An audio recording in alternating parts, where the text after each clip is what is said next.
whatever decision that you want to make, you need to be a business person about it. You need to do the research, you need to engage with experts in the field, and you need to prototype it.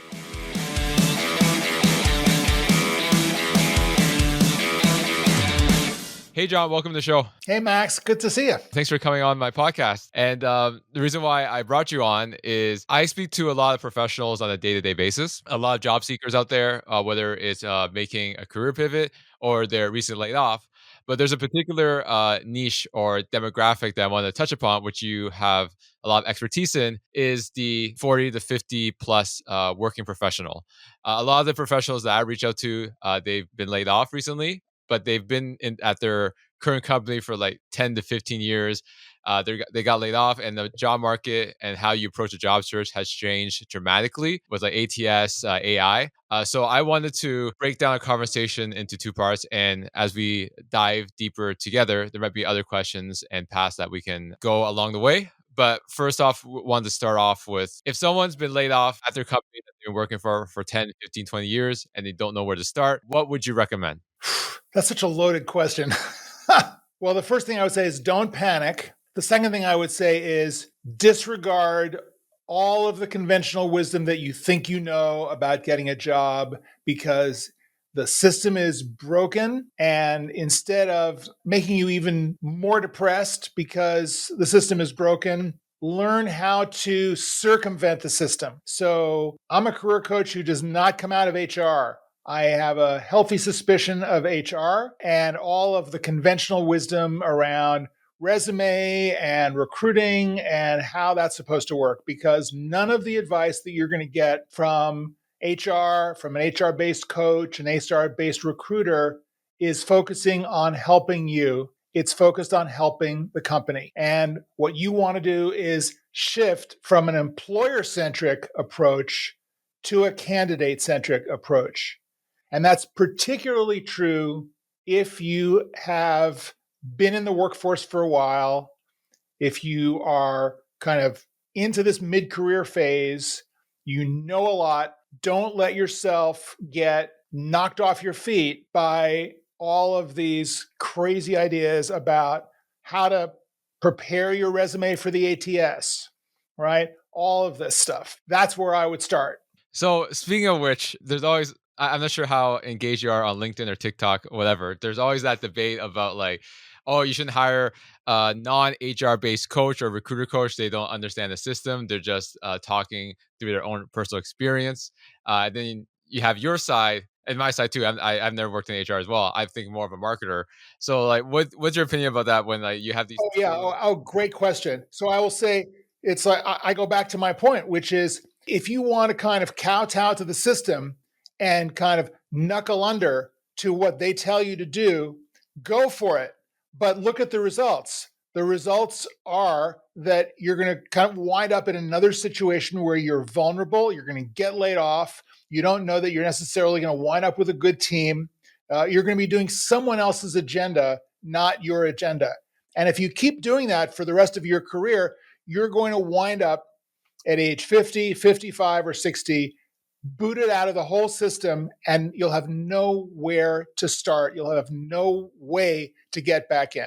So let's backtrack for a second, John. Why don't you tell us more about your experience and why people should listen to your expertise as we dive deeper into this conversation? So I've been doing this for about 12 years or so, since 2012. I come out of a career in the entertainment industry as a film producer and film studio executive. What's really interesting about the evolution of the career market as a whole is that it has begun to really mirror the volatility and the instability of the entertainment industry. So over my 35 years as an entertainment person, I never used a resume to get a job. It was all through my network. Yeah, I mean, I had a resume because at some point someone's going to say, well, send me your resume, because they need it for the file. But it was all through my network.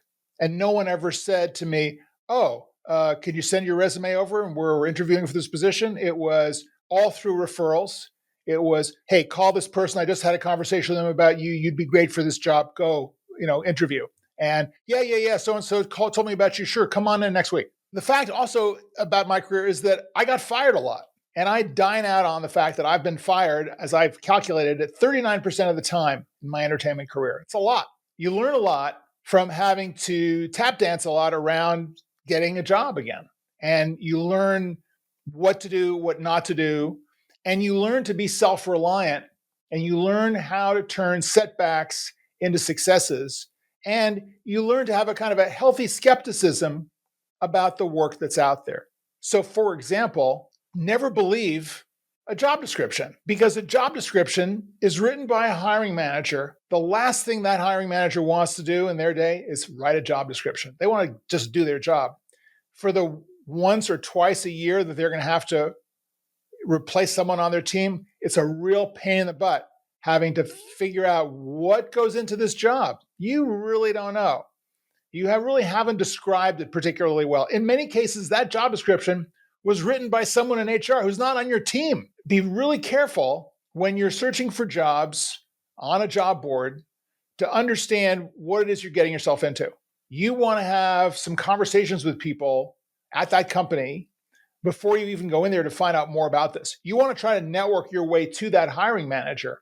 Be assertive about it. You want to end run the system, which is going to tend to widgetize you into some kind of a commodity, because guess what? Recruiters have an overwhelming number of applications for each job.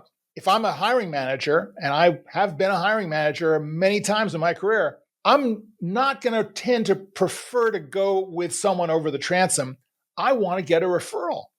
I want to tap my network to find out, who have you got? Who do you know who needs a job, who would be right for this position? You know me, you know my business, you know what I do. Who should I talk to? All right?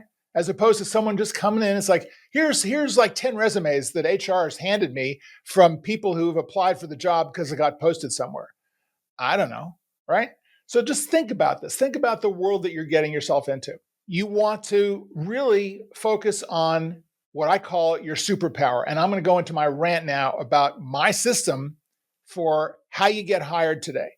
What I think are the three elements that you need to learn to circumvent this broken hiring system, become more candidate centric, really develop yourself as a resource, and use your network to get yourself to the right opportunities. Does that sound good? Sounds good. Go ahead, John. So the first element in these three elements is to define your superpower. Your superpower is that particular unique combination of skills, experiences, preferences, values, personality that you offer that distinguishes you from the competition. The older you get, the more you do, more experience you have, the easier it is for you to define your superpower.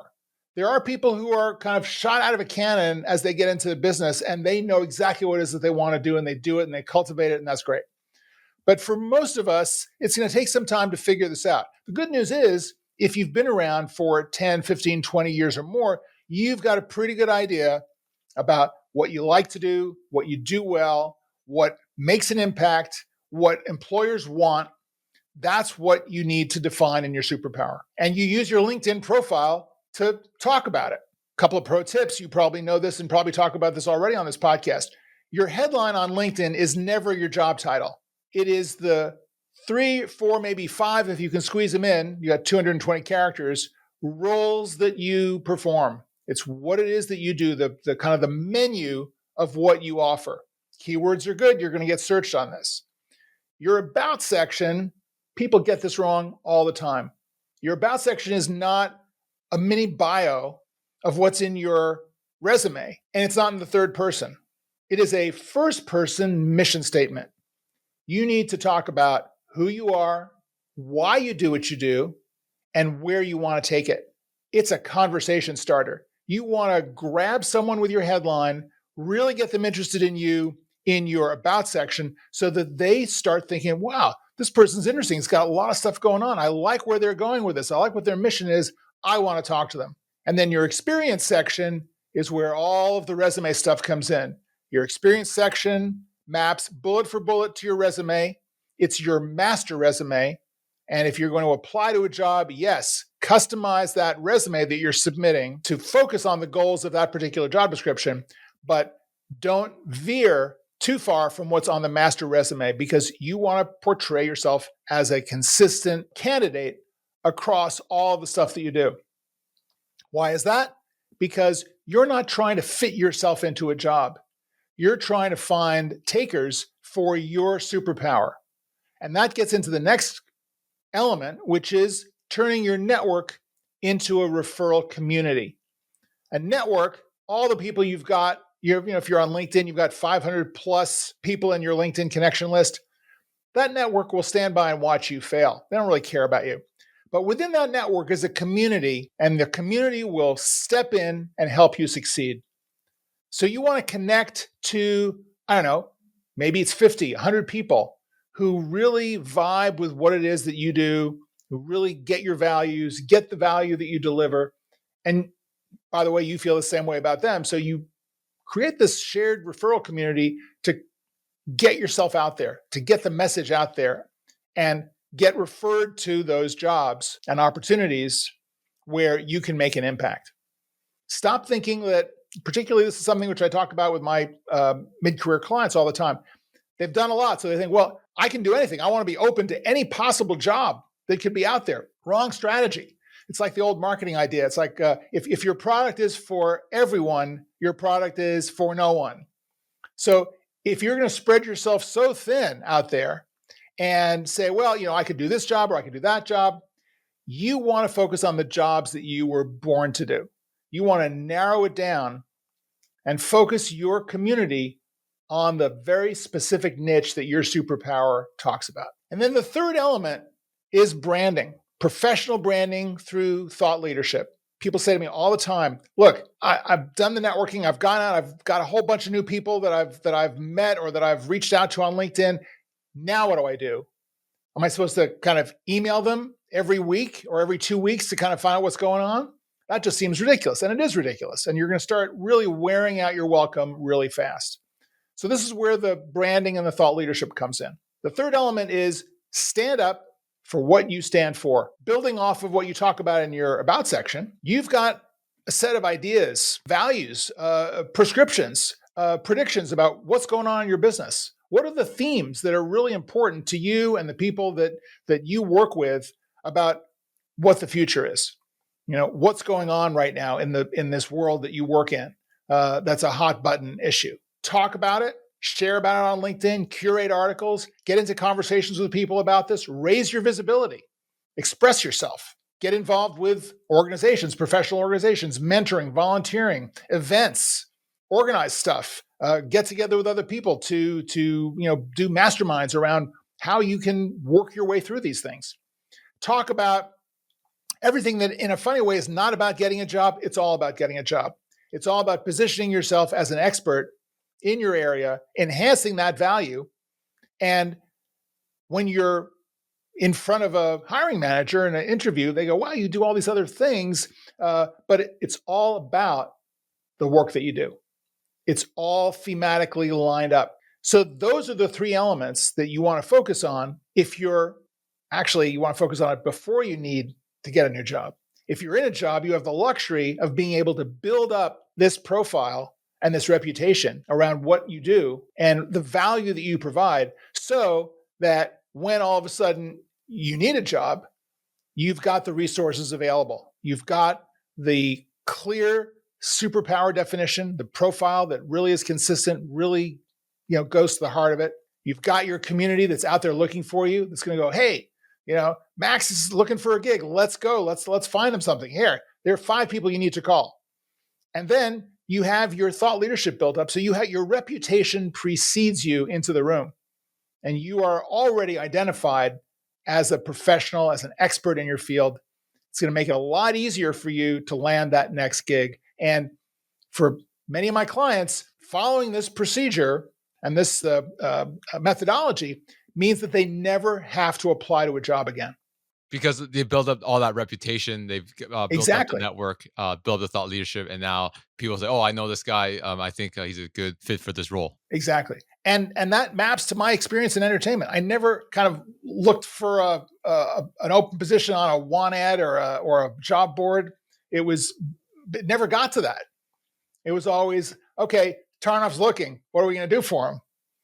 And I had the connections, and I had the work that I had done to kind of lay that out. And it was like, okay, let's dial for dollars here. You're talking earlier about like finding the right connections, right? Like you, as you already said, you have 500 plus connections on your LinkedIn profile, but a lot of these people like don't really care about you. They're just there. So let's say, for example, I want to work in tech, and there's these like dream tech companies of mine that I want to get into.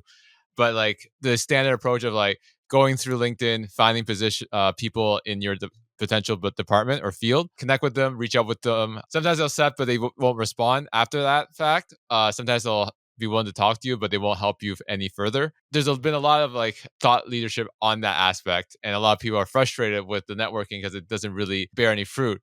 So how's your approach a bit different from that networking side compared to what you offer? Networking is always going to be a numbers game, right? You're never going to be batting 1,000 on your networking and your community building.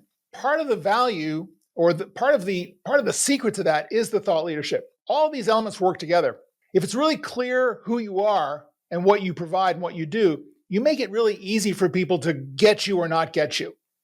So if your profile is really clear about the roles that you provide, the work that you've done, where you want to go with it, your about section is really accessible. It really shows you as a person, not some kind of collection of skills or some kind of abstract third party corporate speak person. Then it's going to be easier for people to kind of get through the noise and connect with you. Not everyone's going to be right for you, right? But the more authentic you are and the more you let it out, the chances are you're going to find people who resonate with some detail about where it is that how you started your work, some of the details of some of your accomplishments, the obstacles that you had to get over.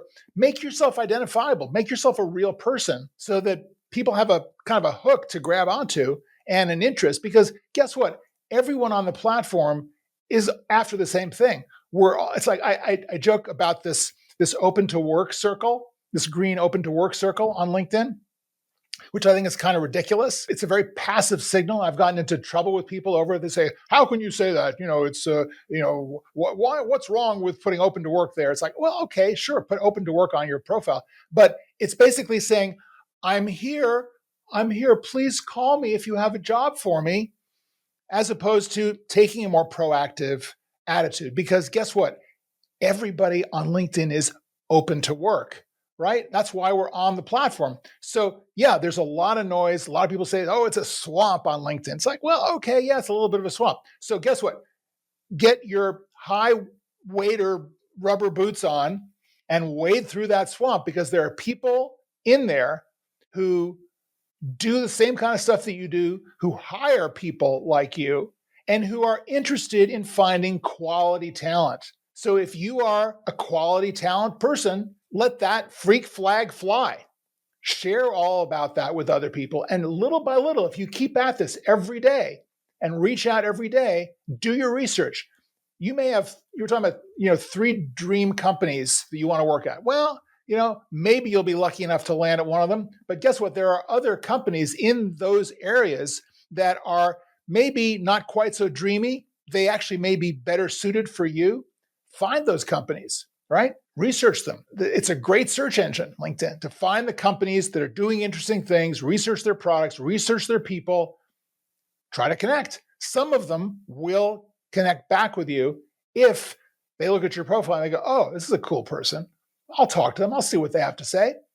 All right. So there's a way of doing this where you don't have to kind of cross your arms and go, I'm not going to engage in this stupid platform because everyone's an idiot and everyone's trying to sell me something and no one gets back to me. Okay.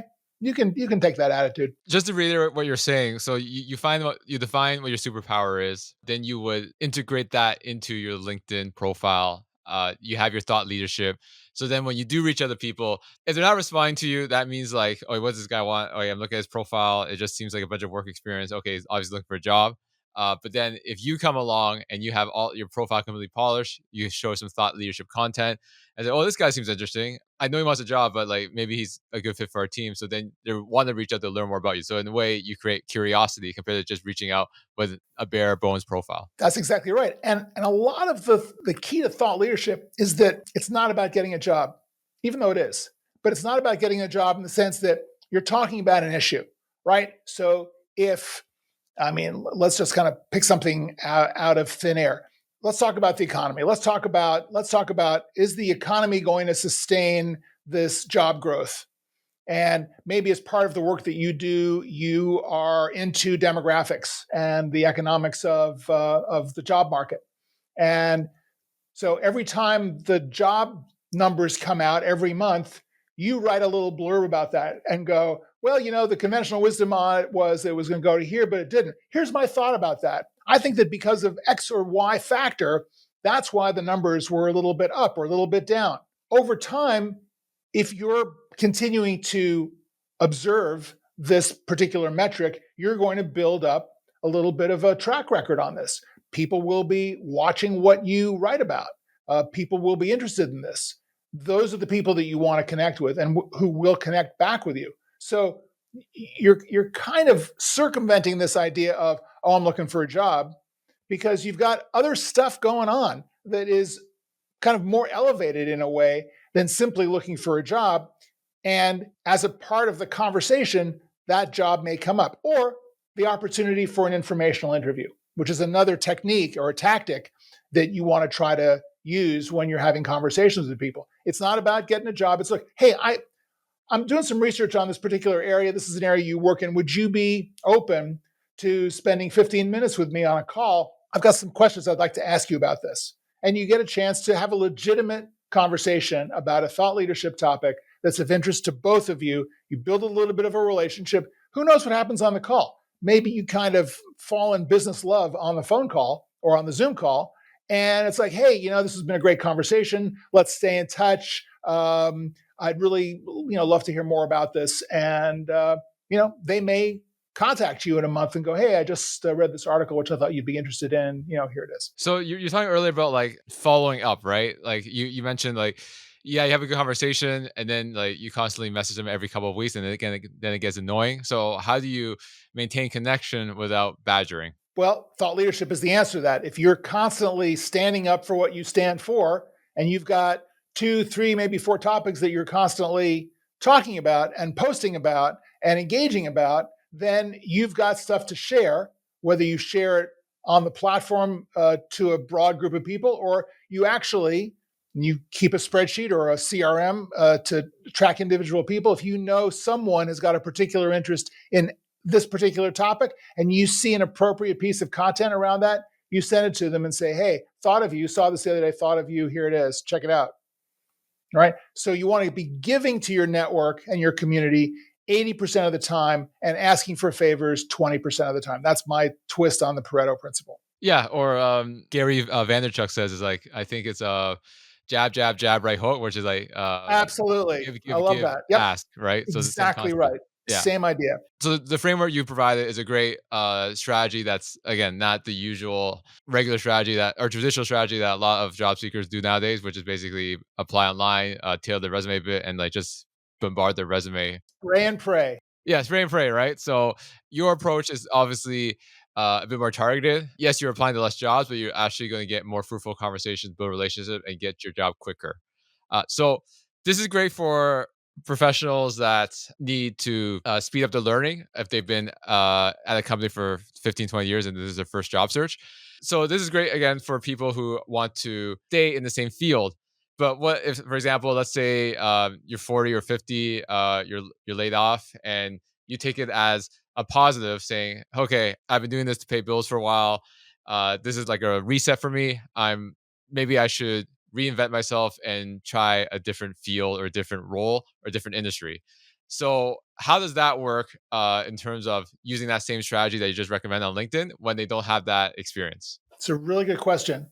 And it's a really thorny issue, because a lot of times that kind of question is a reactive response to a setback.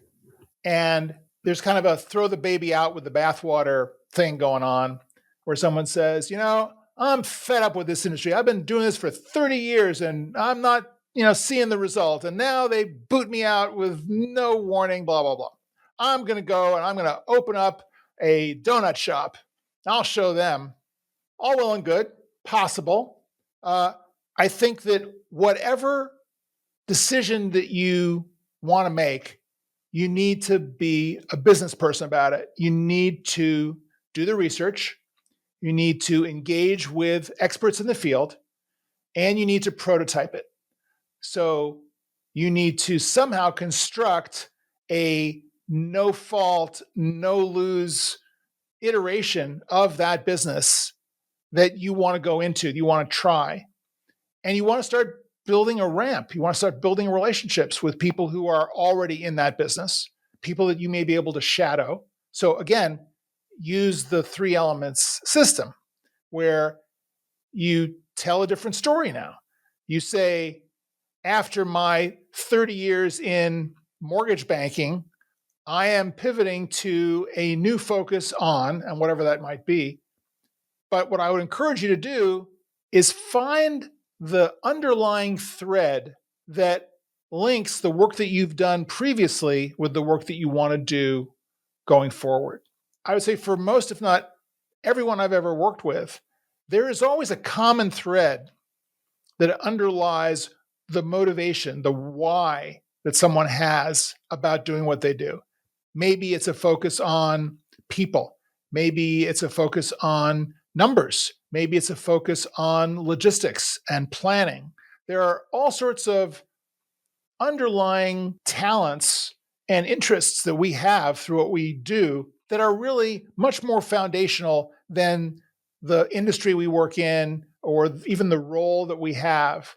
So, as part of that introspective, reflective process of beginning to implement your transition, your pivot to whatever that's going to be, you want to start looking at these questions and then also talk to people.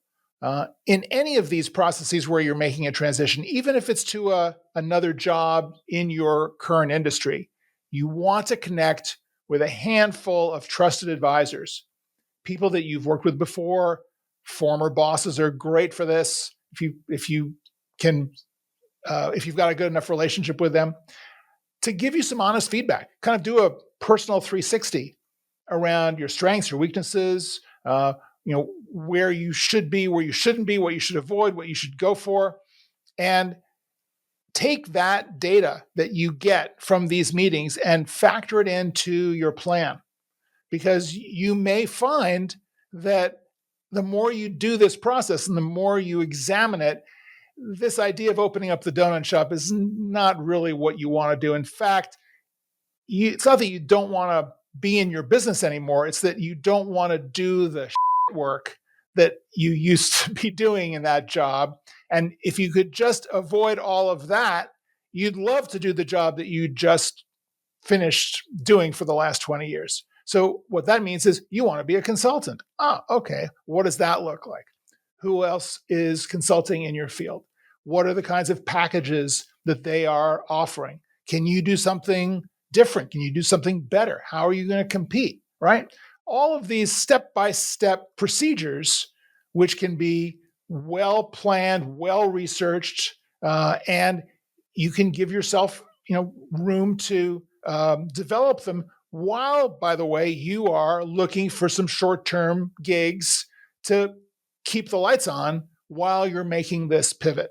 Another thing to do is, if you're feeling this way and you're in this mid-career situation and your job is pretty stable, start this now. Don't wait until you're on the street to do your pivot.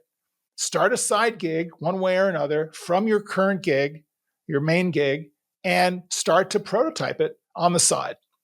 So those are just some of the ideas in response to your question where you could begin to make that pivot work. Yeah, I really like the idea about prototyping or doing it as a side thing for the time being to test it, to test market fit and all that.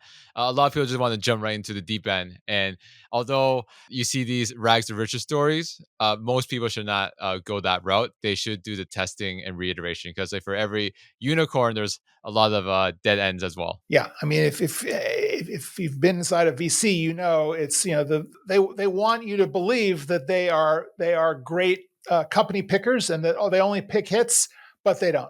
Right? The street is littered with deals that went bad, and it's very much like the movie business. Right? It's a hit-driven business, but for all of the projects that failed, that didn't get produced, and the ones that got produced that failed, then there's that one hit that everyone talks about. So you've been in the entertainment industry, so I want to sidetrack for a second. So you obviously know about the MCU, right? Marvel. The first few phases, it was like a big hit. Like tons of people love the movies. But now, like, I think there's a fatigue, right? In the past couple of years, where there's been a lot of bombs and the movies aren't as good as they used to. Why is that? Like everybody used to love these movies, and now people are just getting sick of them. Why do you think that is? What they've done is amazing. It's unprecedented. No one has ever really put a kind of a franchise suite together like that before. And look at the difficulty that everyone else is having. Look at the difficulty that the DC universe has had in kind of figuring out its creative direction and establishing a consistent track record. So you got to start off with props to Kevin Feige and what he's done at Marvel. It's just insanely amazing. That said, I think creatively they need some kind of a shakeup, because it's really hard to keep this thing going. And getting into the weeds with it, when Guardians of the Galaxy came out, that was a real game changer, because here was an basically unknown group of characters with a kind of without any stars in the cast to speak of. It was just brilliantly conceived and brilliantly executed.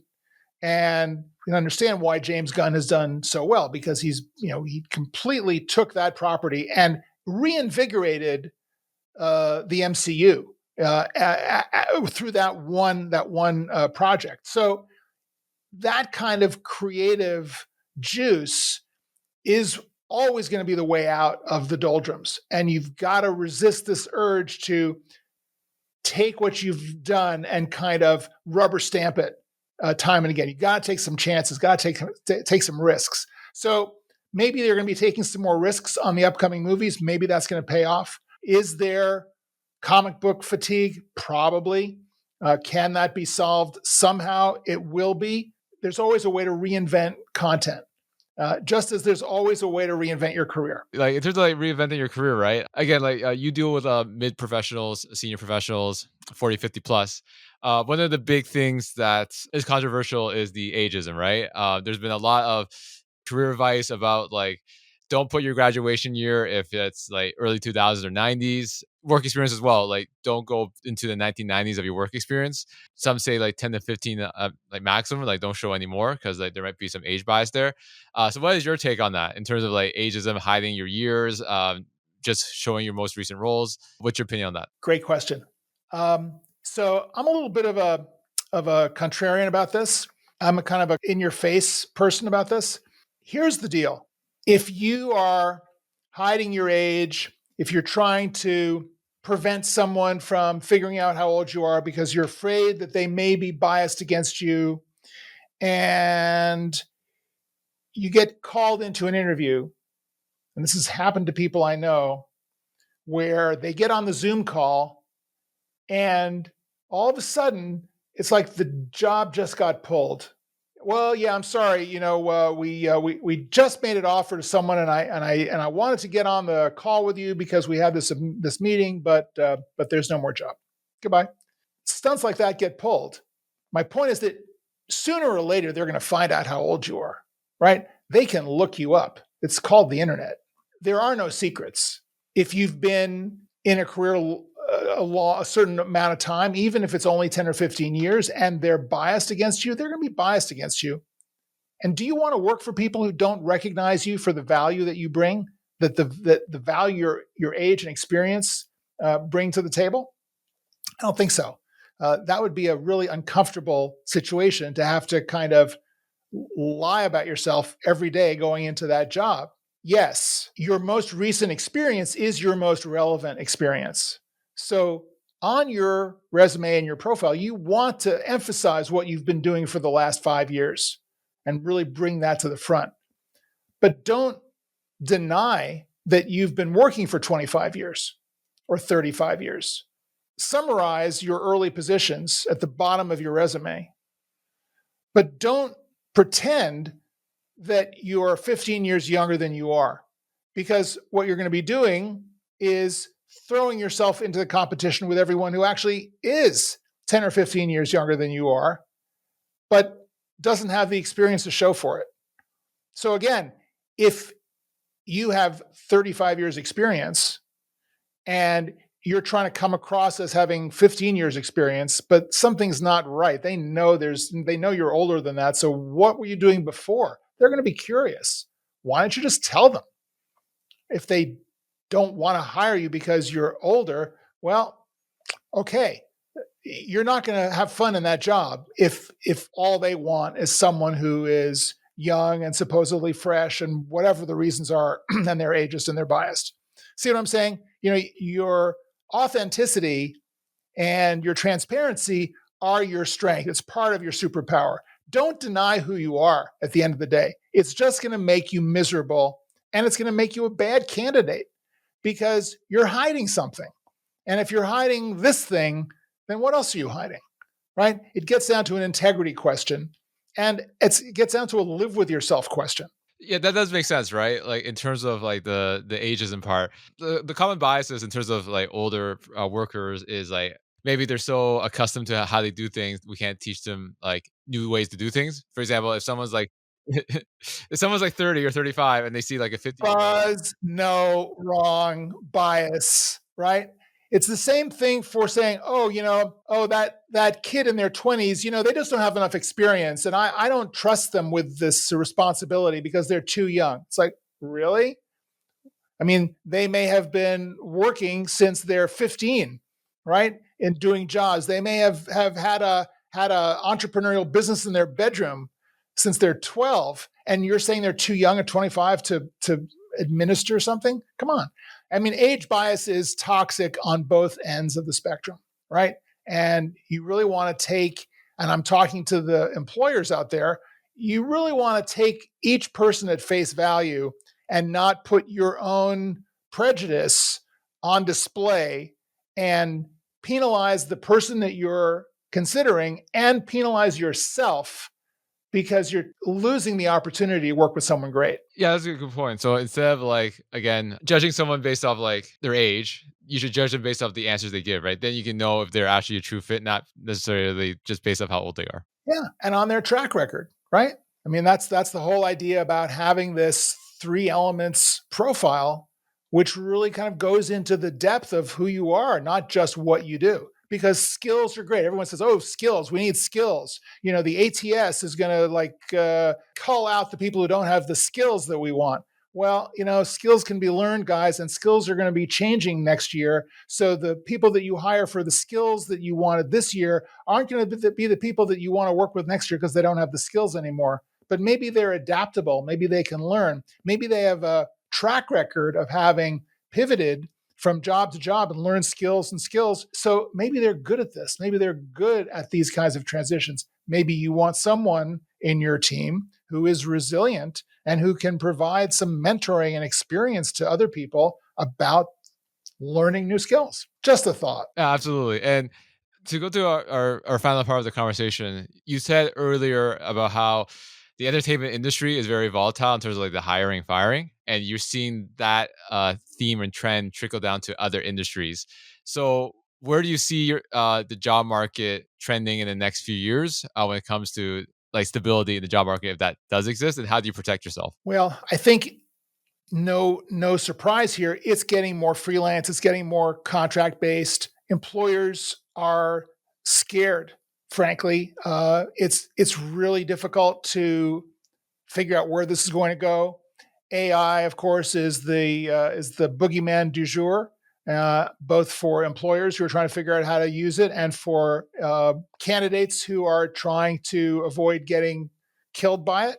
So I don't know if it is a threat or not.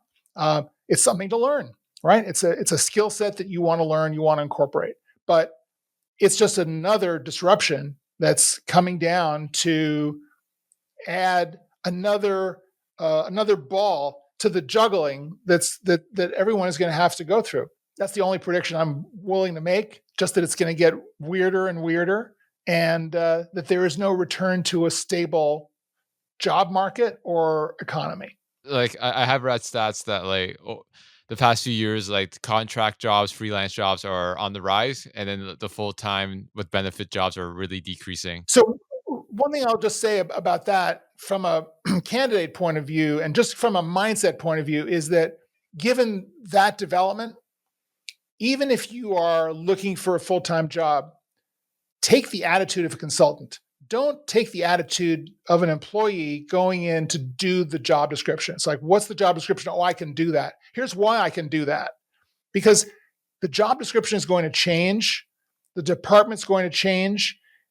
You don't want to be this one-trick job description pony who is hired only for that job description. And when that job description goes away, you get thrown away. You want to go in there as much more than that. So be strategic about that. Think of yourself as a consultant.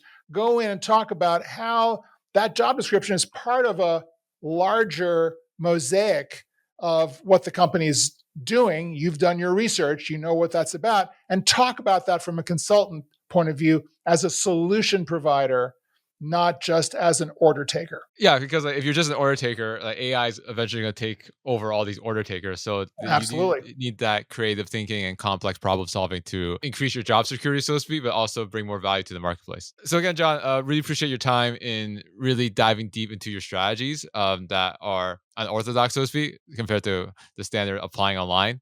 How can people learn more about your framework, more about your expertise on how they can get their next job? Sure. So LinkedIn is probably the best place to find me. I think I'm the only John Tarnoff on LinkedIn. So check out my LinkedIn profile. I have a website, johntarnoff.com.